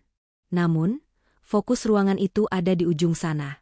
Sebuah meja kerja besar dari kayu mahoni yang kokoh, tumpukan berkas yang rapi, dan sebuah kursi direktur bersandaran tinggi yang membelakangi mereka, menghadap ke jendela kaca. Seseorang sedang duduk di kursi itu, namun tubuhnya tertutup sepenuhnya oleh sandaran kursi yang tinggi. Hanya kepulan asap tipis dari secangkir teh panas yang terlihat membumbung di udara di dekat kursi itu. Karina menyikut Dimas, memberi kode untuk memulai aksi. Mereka berjalan mendekat dengan langkah yang dibuat sepercaya diri mungkin, meski suara sepatu hak tinggi Karina terdengar terlalu nyaring di ruangan yang sunyi itu. Selamat malam, Ibu Direktur. Sapa Karina dengan suara yang ia buat semanis madu, ditambah sedikit getaran haru yang palsu. Terima kasih banyak atas kesempatan yang luar biasa ini. Kami sungguh tidak menyangka. Kursi itu tidak bergeming. Sosok di balik kursi itu tidak menjawab. Hanya keheningan yang mencekam. Dimas merasa perlu menambahkan bobot pada pembicaraan, memberanikan diri membuka suara. Perkenalkan, Bu. Saya Dimas, dan ini istri saya, Karina. Kami adalah pasangan muda yang sedang berjuang membangun usaha. Kami melihat visi misi yayasan ibu sangat mulia, dan itu sangat menyentuh hati kami. Masih hening. Dimas dan Karina saling berpandangan dengan bingung. Apakah orang di sana tertidur? Atau tuli? Karina berdeham, mencoba taktik lain. Ia mulai mengeluarkan air mata buaya, suaranya menjadi serak dibuat-buat. Jujur saja, Bu, alasan kami datang ke sini karena kami rindu pada orang tua kami. Ayah dan ibu kami, mereka sudah meninggal 2 tahun lalu karena kecelakaan. Karina berhenti sejenak, pura-pura menyeka sudut matanya dengan tisu yang ia ambil dari tas. Dimas kaget mendengar kebohongan itu. Lestari masih hidup dan baru saja mereka buang. Tapi ia ingat skenario yang dibuat istrinya di lift tadi. Ia pun ikut memasang wajah sedih. Betul, Bu. Kami adalah anak yatim piatu sekarang. Kami merasa sangat kehilangan sosok orang tua. Makanya, kami ingin sekali mendedikasikan hidup kami untuk membantu para lansia, sebagai bentuk bakti kami pada almarhum orang tua kami yang tidak sempat kami bahagiakan. Karina melanjutkan dengan semangat yang berapi-api, tapi sayangnya, Bu, niat mulia kami terhalang modal. Kami baru saja ditipu oleh rekan bisnis jahat yang membawa lari uang tabungan kami. Rumah kami hampir disita, kami hidup susah. Tapi kami tidak menyerah. Kami yakin, dengan bantuan dana hibah dari Ibu, kami bisa bangkit dan meneruskan kebaikan Ibu. Kami janji akan menganggap Ibu seperti ibu kandung kami sendiri jika Ibu bersedia menolong kami. Kebohongan demi kebohongan meluncur mulus dari mulut Karina. Ia merasa sangat bangga dengan aktingnya. Ia yakin, wanita tua kaya raya di kursi itu, pasti akan tersentuh hatinya mendengar kisah sedih pasangan muda yang berbakti ini. Tiba-tiba, terdengar suara tawa pelan dari balik kursi itu. Tawa yang kering, dingin, dan menusuk tulang. Anak yatim piatu, suara itu bergema, berat dan penuh wibawa. Sejak kapan saya meninggal, Dimas? Jantung Dimas berhenti berdetak sesaat. Darah di wajahnya surut seketika, membuatnya pucat pasi seperti mayat. Ia mengenali suara itu. Itu suara yang selalu membangunkannya pagi hari saat ia kecil, suara yang selalu menasihatinya dengan lembut, suara ibunya. Karina mengerutkan kening, bingung. Maksud ibu apa ya? Perlahan, sangat perlahan, kursi direktur itu berputar. Pemandangan yang tersaji di hadapan mereka, membuat lutut Dimas benar-benar kehilangan tenaga. Di sana, duduk dengan anggun, adalah Lestari. Bukan Lestari yang memakai daster lusuh dan bau minyak gosok seperti di rumah. Ini adalah Lestari yang berbeda. Rambut putihnya disanggul rapi modern, wajahnya segar, kacamata berbingkai emas bertengger di hidungnya, dan ia mengenakan setelan blazer sutra berwarna abu-abu metalik yang memancarkan aura kekuasaan mutlak. Lestari menatap mereka berdua dengan tatapan yang sulit diartikan, campuran antara kecewa, marah, dan jijik. Kedua tangannya tertaut di atas meja. Di samping sebuah papan nama kristal bertuliskan, Lestari Wijaya, pemilik pendiri yayasan. Ibu, cicit Dimas. Suaranya hampir tidak keluar.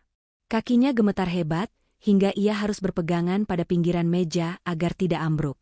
Karina ternganga lebar, matanya melotot seolah bola matanya akan keluar. Otaknya blank, tidak mampu memproses apa yang dilihatnya. Ini nggak mungkin. Kamu pasti kembarannya. Atau hantu. Teriak Karina histeris, menunjuk wajah Lestari dengan jari telunjuk yang gemetar. Nenek tua itu ada di panti kumuh. Saya sendiri yang antar. Kamu siapa? Lestari tersenyum sinis. Ia menekan tombol interkom di mejanya. Indira, tolong bawakan bukti yang mereka cari. Pintu samping ruangan terbuka. Indira masuk membawa sebuah tas kain lusuh, tas yang sama yang dibawa Lestari saat dibuang ke panti jompo. Indira meletakkan tas itu di atas meja marmer yang mengkilap, tepat di depan wajah Karina. Masih kenal tas ini, Karina? Tanya Lestari tenang. Tas berisi baju bekas yang kamu paksa aku bawa saat kamu mengusirku dari rumahku sendiri. Karina mundur selangkah, napasnya memburu. Realitas menghantamnya seperti truk tronton yang melaju kencang. Ini nyata. Wanita berkuasa di depannya adalah ibu mertua yang selama ini ia hina, ia bentak, dan ia perlakukan seperti pembantu. Jadi, ibu yang punya semua ini? Tanya Dimas dengan suara bergetar, air mata ketakutan mulai menggenang di matanya. Semua mobil mewah, gedung ini, hotel ini punya ibu. Ya, jawab Lestari singkat.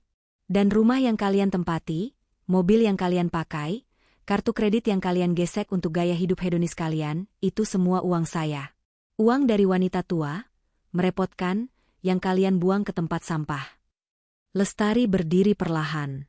Tubuhnya tampak lebih tinggi dan besar di mata Dimas dan Karina saat ini. Ia berjalan mengitari meja, mendekati anak dan menantunya yang kini tampak kerdil dan menyedihkan. Kalian bilang kalian rindu orang tua? Kalian bilang kalian ingin berbakti? Lestari tertawa lagi, kali ini penuh kepahitan. Kalian baru saja berdiri di sini, berbohong di depan wajah ibu kalian sendiri, mengatakan ibu kalian sudah mati demi mendapatkan uang. Adakah dosa yang lebih besar dari itu? Bu, ampun Bu.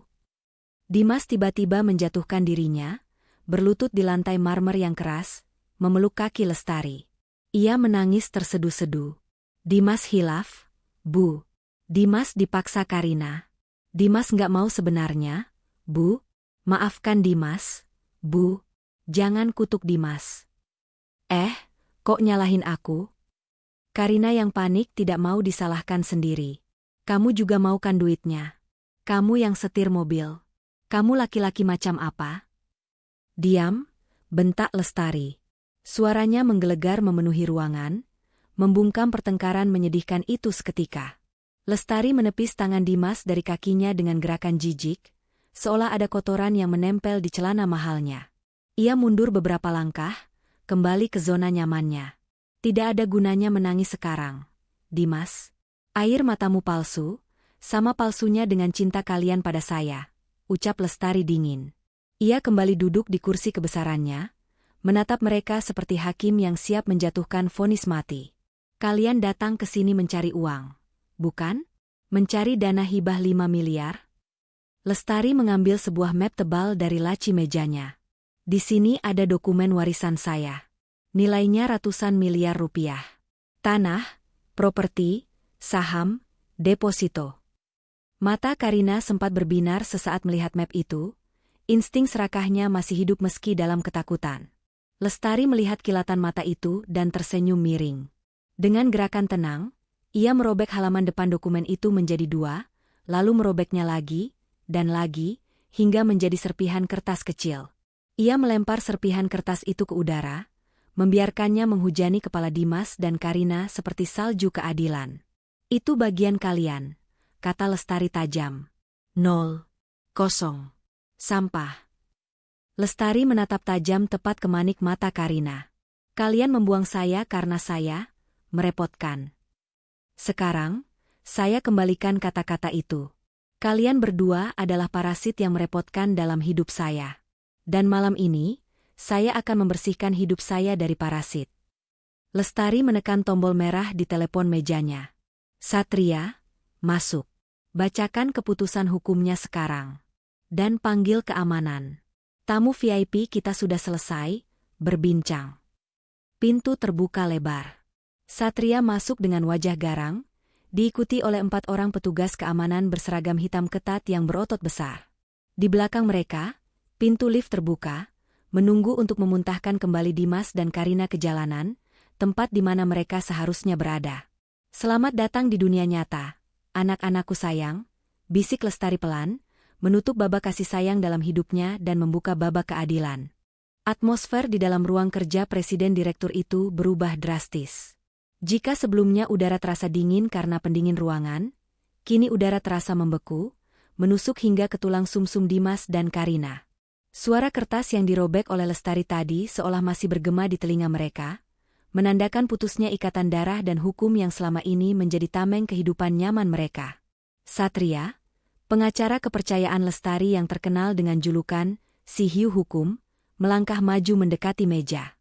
Ia meletakkan sebuah tas kerja kulit yang tebal di atas meja marmer, tepat di samping tumpukan serpihan kertas warisan yang sudah dihancurkan. Bunyi debum tas itu terdengar berat, seberat nasib yang akan menimpa pasangan suami istri di hadapannya. Satria membuka tas itu dan mengeluarkan sebuah dokumen baru. Kertasnya tebal, bersegel resmi, dan sudah ditandatangani di atas materai. Ia membetulkan letak kacamatanya, menatap Dimas dan Karina dengan tatapan merendahkan, seolah sedang melihat hama yang harus dibasmi. Berdasarkan instruksi langsung dari klien saya, Ibu Lestari Wijaya, selaku pemilik sah seluruh aset Yayasan Cahaya Senja dan properti pribadi yang terkait, suara Satria terdengar bariton dan tegas, memenuhi ruangan tanpa perlu berteriak. Saya akan membacakan surat keputusan pemutusan hubungan perdata dan penarikan aset. Karina, yang tadi sempat syok, kini mulai mendapatkan kembali kesadarannya. Rasa takutnya perlahan berubah menjadi kepanikan histeris. Ia maju selangkah, menunjuk-nunjuk wajah Satria dengan jari telunjuknya yang gemetar. Tunggu dulu. Apa-apaan ini? Kalian tidak bisa melakukan ini seenaknya. Kami ini keluarga inti. Ada undang-undang yang melindungi hak anak dan menantu. Kalian tidak bisa memutus hubungan darah hanya dengan selembar kertas. Jerit Karina, suaranya melengking menyakitkan telinga. Lestari hanya diam, menyeruput teh hangatnya dengan tenang, membiarkan Satria yang meladeni gonggongan anjing penjaga yang kini terpojok itu. Satria tersenyum tipis, senyum yang meremehkan. Ibu Karina yang terhormat, harap Anda diam dan mendengarkan. Dalam hukum perdata dan pidana, tindakan penelantaran orang tua yang kalian lakukan bisa dikategorikan sebagai tindak pidana. Kalian beruntung Ibu Lestari tidak menjebloskan kalian ke penjara malam ini juga. Jadi, hemat suara Anda. Karina terdiam, mulutnya menganga tak percaya. Dimas di sebelahnya sudah banjir air mata, kepalanya tertunduk dalam, tidak berani mengangkat wajah. Satria melanjutkan pembacaannya. Poin pertama, pemutihan hak waris. Nama Dimas Anggara dan Karina Putri secara resmi dihapus dari daftar ahli waris Ibu Lestari Wijaya. Seluruh aset yang sebelumnya dialokasikan untuk kalian, kini dialihkan sepenuhnya ke kas yayasan untuk dana sosial fakir miskin dan anak terlantar. Kalian tidak akan menerima 1 rupiah pun, baik saat ini maupun setelah Ibu Lestari tiada nanti. Dimas terisak keras mendengar itu. Warisan triliunan rupiah yang selama ini ia gadang-gadang akan menjadi miliknya, lenyap dalam sekejap mata karena kebodohannya sendiri. Poin kedua, penarikan aset bergerak dan tidak bergerak, lanjut Satria dengan nada yang semakin dingin. Rumah di Jalan Duta Niaga 3 yang kalian tempati saat ini, sertifikatnya adalah milik tunggal Ibu Lestari. Status kalian di sana adalah penumpang gratis. Mulai besok pagi pukul 8 WIB, tim eksekusi akan datang untuk mengosongkan rumah tersebut. Kunci harus diserahkan, dan kalian dilarang membawa barang apapun selain pakaian yang melekat di badan dan barang pribadi yang bisa kalian buktikan pembeliannya dengan nota resmi atas nama kalian sendiri. Apa? Teriak Karina histeris. Matanya membelalak horor. Itu rumah kami. Saya sudah renovasi tamannya. Saya sudah beli furnitur mahal di sana. Kalian tidak bisa mengusir kami begitu saja. Itu perampokan namanya. Furnitur yang Anda beli menggunakan kartu kredit tambahan dari Ibu Lestari, bukan? Potong Satria tajam. Ia membuka halaman lampiran dokumen.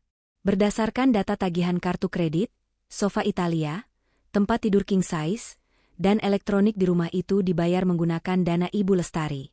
Secara hukum, itu adalah barang milik pembayar. Jadi, semua itu akan disita. Kalian silakan keluar membawa baju-baju kalian saja. Dunia Karina runtuh. Ia membayangkan hidup tanpa rumah mewahnya, tanpa kasur empuknya, tanpa kitchen set impiannya.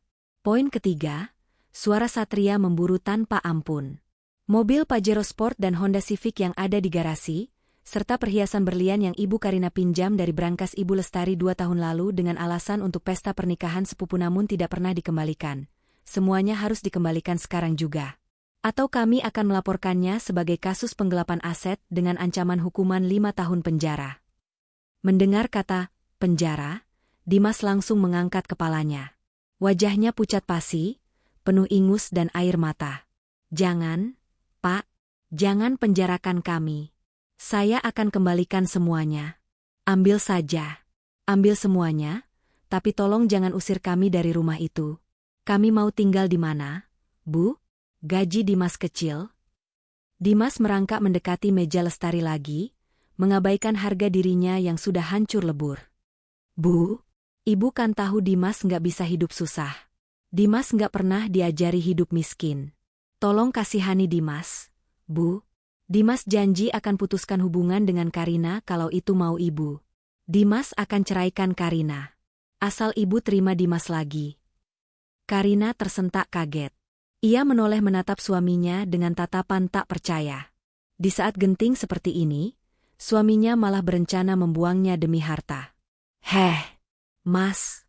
Kamu ngomong apa? Bentak Karina, menjambak rambut Dimas. Dasar laki-laki nggak guna. Kamu mau ceraikan aku demi uang? Suami macam apa kamu? Ini semua gara-gara kamu, Rin, balas Dimas, menepis tangan istrinya kasar. Kamu yang hasut aku buat buang ibu. Kamu yang bilang ibu beban. Kalau bukan karena kamu, aku nggak akan jadi anak durhaka kayak gini. Aku mau balik sama ibuku. Terjadilah keributan memalukan di ruang kerja yang agung itu. Suami istri itu saling dorong, saling maki, mempertontonkan aib rumah tangga mereka di depan sang ibu yang menatap mereka dengan tatapan kosong. Cukup. Satu kata dari Lestari menghentikan pertengkaran fisik itu. Suaranya tidak keras, tapi mengandung otoritas yang mutlak. Lestari berdiri perlahan dari kursinya. Ia menatap Dimas, anak yang dulu ia timang, ia susui, dan ia sekolahkan hingga sarjana. Hatinya perih, tentu saja. Ibu mana yang tidak hancur melihat anaknya hancur? Namun, logika dan rasa keadilannya berkata lain. Luka yang ditorehkan Dimas terlalu dalam. Jika Lestari lulus sekarang, Dimas tidak akan pernah belajar. Dimas hanya akan menjadi parasit yang menunggu ibunya mati demi warisan. Dimas, ucap Lestari pelan. Kamu bilang kamu tidak bisa hidup susah? Kamu bilang gaji kamu kecil? Itu bukan urusan saya. Itu urusan laki-laki dewasa yang sudah berani mengambil keputusan untuk menikah. Lestari berjalan memutari meja, berdiri tepat di hadapan Dimas yang masih berlutut. Waktu kamu membuang saya ke panti jompokumu itu, apa kamu bertanya apakah saya bisa hidup susah di sana? Apa kamu peduli saya makan apa? Apa kamu peduli saya tidur di kasur bau ompol? Tidak, Dimas. Kamu tidak peduli. Kamu bahkan tidur nyenyak di rumah saya setelah membuang saya. Bu. Dimas mencoba memegang tangan ibunya, tapi Lestari memundurkan langkahnya. Jangan sentuh saya, desis Lestari. Tanganmu kotor. Kotor oleh keserakahan. Lestari menoleh pada Karina yang kini berdiri mematung dengan napas memburu. Dan kamu, Karina. Kamu wanita yang cerdas, tapi hatimu busuk. Kamu menginginkan hidup seperti ratu, tapi kamu memperlakukan ratumu sendiri seperti sampah. Sekarang, silakan bangun kerajaanmu sendiri dari nol. Tanpa uang saya, tanpa fasilitas saya. Lestari kembali menatap Satria dan mengangguk tegas. Satria, eksekusi semua poin itu. Bekukan rekening mereka sekarang juga agar mereka tidak bisa memindahkan sisa uang gaji Dimas. Biar mereka rasakan bagaimana rasanya benar-benar tidak punya apa-apa. Siap, Bu. Tim IT sudah memblokir akses M-Banking mereka 5 menit yang lalu, jawab Satria sigap. Lestari kemudian menekan tombol intercom di meja kerjanya. Lampu indikator menyala merah. Komandan Regu Keamanan, masuk ke ruangan saya sekarang. Bawa 4 personil tambahan. Dalam hitungan detik, pintu ganda terbuka lebar. 5 orang petugas keamanan berbadan tegap dengan seragam safari hitam lengkap dengan alat komunikasi di telinga masuk dengan langkah tegap. Mereka berbaris rapi menunggu perintah. Lestari menunjuk ke arah Dimas dan Karina dengan dagunya. Tatapannya dingin, tanpa belas kasih lagi. Pak, tolong bersihkan ruangan saya. Ada sampah busuk yang mencemari udara di sini. Bawa mereka keluar dari gedung ini. Jangan lewat pintu belakang.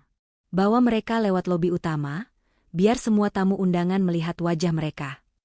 Siap, Ibu Direktur, jawab komandan keamanan itu tegas. Ibu. Jangan Bu, malu Bu. Di bawah banyak orang, teriak Dimas panik. Ia membayangkan wajah kolega bisnis dan orang-orang kaya di bawah sana, melihatnya diusir seperti maling. Malu? Lestari tersenyum miring. Kemana rasa malumu saat menyeret ibumu masuk ke panti jompokumu?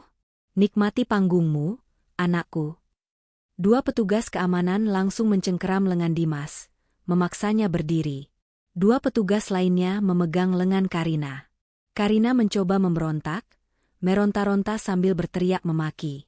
"Lepasin. Aku bisa jalan sendiri. Jangan pegang-pegang. Kalian tahu baju ini mahal?"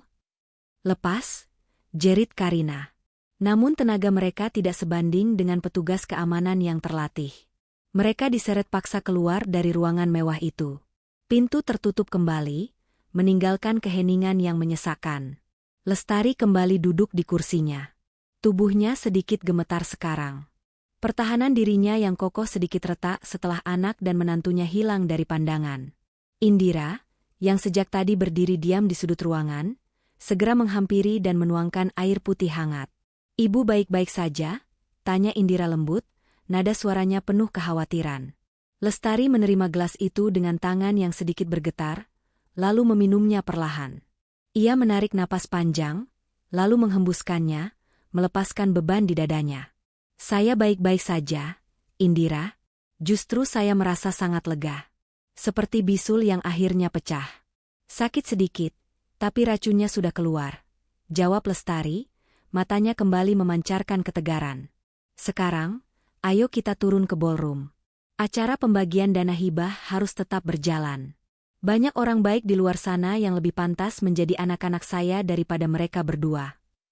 Musik orkestra yang lembut mengalun memenuhi grand ballroom cahaya senja. Ratusan tamu undangan sedang menikmati hidangan penutup, berbincang santai dengan gelas wine di tangan. Suasana begitu elegan dan penuh tata krama. Namun, ketenangan itu seketika pecah ketika pintu lift VIP terbuka. Dimas dan Karina keluar, bukan dengan langkah anggun seperti saat mereka datang, melainkan dengan didorong paksa oleh para petugas keamanan. Cengkeraman kuat di lengan mereka membuat mereka tidak bisa berkutik. Dimas berjalan dengan kepala tertunduk dalam, berusaha menyembunyikan wajahnya yang sembab dan merah karena menangis. Jasnya berantakan, dasinya miring. Sementara Karina, meski dalam keadaan terhina, mulutnya masih belum bisa berhenti menyumpah serapah. "Kalian semua akan saya tuntut. Ini pelanggaran HAM. Lepaskan saya," teriaknya, membuat seluruh atensi di ruangan besar itu tertuju pada mereka. Musik orkestra perlahan berhenti. Keheningan menyelimuti ruangan. Ratusan pasang mata menatap mereka. Bisik-bisik mulai terdengar. "Itu siapa? Bukannya tadi mereka ngaku tamu VIP?" "Loh, itu kan yang tadi makan rakus banget di pojokan. Kenapa diusir satpam? Maling ya?" Kasihan, padahal bajunya bagus, ternyata penipu. Cemoohan dan tatapan jijik dari para sosialita itu terasa lebih menyakitkan daripada pukulan fisik bagi Karina yang gila hormat. Wajahnya merah pada menahan malu yang luar biasa. Ia mencoba menegakkan kepalanya, tapi tatapan merendahkan dari orang-orang di sekelilingnya membuatnya merasa kerdil.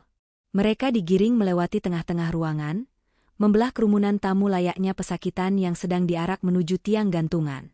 Jarak dari lift ke pintu keluar lobi terasa bermil-mil jauhnya. Setiap langkah adalah siksaan.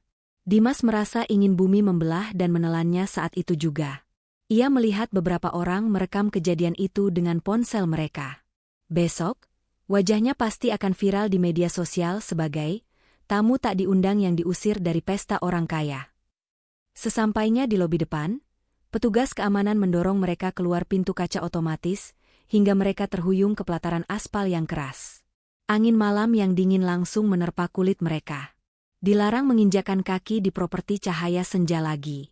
"Foto kalian sudah kami sebar ke seluruh pos keamanan," ucap komandan keamanan tegas, lalu berbalik masuk dan menutup pintu kaca. Dimas dan Karina berdiri termangu di depan lobi yang megah itu. Lampu-lampu kristal di dalam sana masih bersinar terang. Namun kini pintu surga itu sudah tertutup rapat bagi mereka. "Mobil, kita harus ambil mobil sewaan," gumam Dimas dengan suara serak. Ia meraba saku jasnya mencari tiket valet. Mereka berjalan gontai menuju pos valet. Dimas menyerahkan tiketnya dengan tangan gemetar. Petugas valet menerima tiket itu, lalu menatap layar komputernya. Petugas itu menatap Dimas dengan tatapan aneh. "Maaf, Pak. Mobil dengan plat nomor ini baru saja diambil oleh pihak leasing 5 menit yang lalu," kata petugas itu datar. Apa? Diambil leasing? Itu mobil sewaan? Seru Dimas kaget. Betul, Pak. Pihak rental mobil datang bersama debt collector. Katanya pembayaran sewa Bapak dibatalkan sepihak karena kartu kredit yang digunakan untuk jaminan terdeteksi sebagai kartu curian atau bermasalah. Jadi unitnya ditarik paksa. Silakan Bapak urus sendiri dengan pihak rental. Dimas jatuh terduduk di trotoar. Kakinya lemas. Kartu kredit ibunya. Tentu saja. Saat kartu itu diblokir dengan status hilang dicuri, semua transaksi yang menggunakan kartu itu sebagai jaminan otomatis batal dan dianggap penipuan. Jadi kita pulang naik apa, Mas? Jerit Karina frustrasi. Ia melepas sepatu hak tingginya yang menyiksa dan membantingnya ke tanah. Kakinya lecet dan melepuh. Uang tunai kamu mana? Habis, Rin. Buat bayar bensin tadi sama tip sopir di awal. Jawab Dimas putus asa. Goblok. Goblok. Karina memukuli punggung Dimas dengan tas tangannya. Kita pulang jalan kaki? Rumah kita jauh, Mas. 15 kilometer dari sini. Malam itu menjadi malam terpanjang dalam hidup mereka. Sepasang suami istri yang beberapa jam lalu merasa seperti raja dan ratu, kini berjalan tertatih-tatih di pinggir jalan raya Jakarta yang berdebu. Karina berjalan telanjang kaki karena kakinya sakit, gaun merah mahalnya kotor terkena cipratan genangan air. Dimas berjalan di belakangnya, memikul jasnya, dengan perut yang melilit kelaparan. Tidak ada taksi yang mau berhenti melihat penampilan mereka yang kacau seperti orang gila, dan mereka pun tidak punya uang sepeser pun untuk membayar. Sesampainya di rumah kontrakan mewah mereka saat subuh menjelang, mimpi buruk belum berakhir. Pagar rumah digembok dengan rantai besar. Ada stiker merah besar tertempel di gerbang, properti ini dalam pengawasan hukum. Dilarang masuk. Di depan pagar, tumpukan tas plastik hitam berisi baju-baju mereka dilemparkan begitu saja di trotoar. Satria benar-benar melaksanakan ancamannya tepat waktu. Rumah sudah dikosongkan. Listrik mati total. Dimas dan Karina terduduk di atas tumpukan kantong sampah berisi baju mereka sendiri di pinggir jalan, ditonton oleh tetangga yang mulai keluar untuk lari pagi. Tidak ada lagi sisa kesombongan di wajah mereka. Yang ada hanya kehampaan dan masa depan yang gelap. 6 bulan kemudian. Di sebuah petak kontrakan sempit di gang buntu yang padat penduduk. Dindingnya terbuat dari triplek yang tipis. Atapnya seng yang membuat ruangan terasa seperti oven saat siang hari. Suara tangisan bayi tetangga, teriakan pedagang keliling, dan suara knalpot motor bising menjadi musik latar sehari-hari. Dimas duduk di lantai semen yang dingin, menyantap nasi bungkus dengan lauk tempe orek yang sudah dingin. Badannya kurus, wajahnya kusam dan tidak terawat. Ia sekarang bekerja serabutan sebagai kuli panggul di pasar induk, karena ijazahnya tertahan di rumah lama yang tidak bisa ia ambil, dan nama baiknya hancur sehingga tidak ada perusahaan yang mau menerimanya. Heh! Mana uang belanja? Teriak Karina yang baru masuk ke dalam kamar. Penampilannya berubah drastis. Tidak ada lagi skincare mahal, wajahnya kusam, rambutnya acak-acakan. Ia mengenakan daster lusuh yang warnanya sudah pudar. Baru dapat 50.000, Rin. Buat makan besok, jawab Dimas lemah. 50.000? Cukup buat apa? Bayar kontrakan nunggak 2 bulan. Listrik mau diputus. Kamu tuh laki-laki nggak berguna. Karina melempar dompet kosongnya ke wajah Dimas. Kamu juga kerja dong, Rin. Jangan cuma ngomel. Dulu kamu sok nyonya, sekarang bantu cari duit. Balas Dimas, emosinya terpancing. Aku nggak level kerja kasar. Harusnya kamu mikir, coba dulu kamu nggak nurut sama aku buat buang ibumu, kita nggak bakal kayak gini. Salah kamu, Mas. Salah kamu nggak punya pendirian. Salah kamu yang serakah. Pertengkaran mereka terdengar sampai keluar gang. Tetangga-tetangga hanya menggelengkan kepala, sudah bosan mendengar keributan dari pasangan gila itu setiap hari. Cinta yang dulu mereka agung-agungkan, yang dibangun di atas pondasi harta orang tua, kini hancur lebur tak bersisa ketika harta itu hilang. Mereka terjebak dalam neraka yang mereka ciptakan sendiri, saling menyiksa dalam kemiskinan dan penyesalan yang terlambat. Sementara itu, di sebuah taman yang asri di kompleks utama cahaya senja VIP Care. Matahari sore bersinar hangat, menerobos celah-celah dedaunan pohon trembesi yang rindang. Suara gemericik air mancur memberikan efek terapi yang menenangkan. Burung-burung berkicau riang, melompat dari satu dahan ke dahan lain. Lestari duduk di sebuah kursi taman yang empuk, mengenakan pakaian santai namun elegan berwarna putih gading. Di hadapannya, terhidang secangkir teh chamomile hangat dan sepiring kue kering rendah gula. Ia tidak sendirian. Di sekelilingnya, beberapa lansia lain sedang tertawa, bermain catur, atau sekadar bercerita tentang masa muda mereka. Indira datang membawa selimut tipis, meletakkannya di pangkuan Lestari dengan penuh kasih sayang. Udaranya mulai dingin, Bu. Mau pindah ke dalam?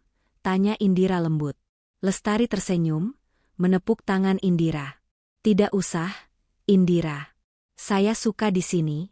Udaranya segar. Indira duduk di kursi sebelah Lestari. Ia menatap atasan yang sudah ia anggap seperti ibu kandungnya sendiri itu. Bu, tadi saya dapat laporan dari tim lapangan. Dimas dan Karina. Indira ragu sejenak. Mereka diusir lagi dari kontrakan karena tidak bisa bayar sewa. Sekarang mereka tidur di emperan toko pasar. Lestari terdiam sejenak.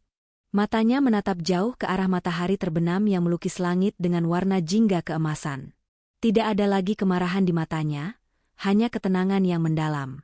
Biarkan saja, Indira, jawab Lestari pelan. Itu adalah universitas kehidupan yang harus mereka jalani.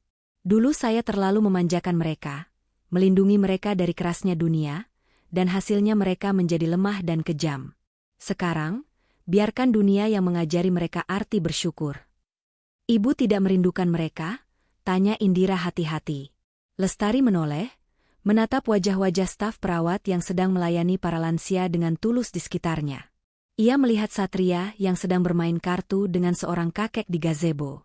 Ia melihat Indira yang selalu ada di sampingnya. Keluarga itu bukan hanya soal siapa yang memiliki darah yang sama dengan kita. Indira, ucap Lestari bijak.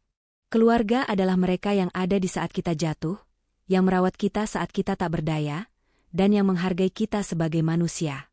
Lihat sekelilingmu. Kalian semua adalah keluarga saya. Saya tidak pernah merasa sepi.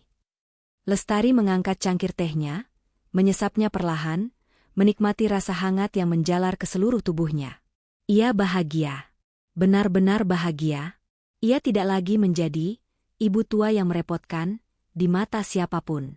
Di sini, ia adalah wanita yang dicintai, dihormati, dan memiliki kedamaian hati yang tidak bisa dibeli dengan warisan triliunan rupiah sekalipun.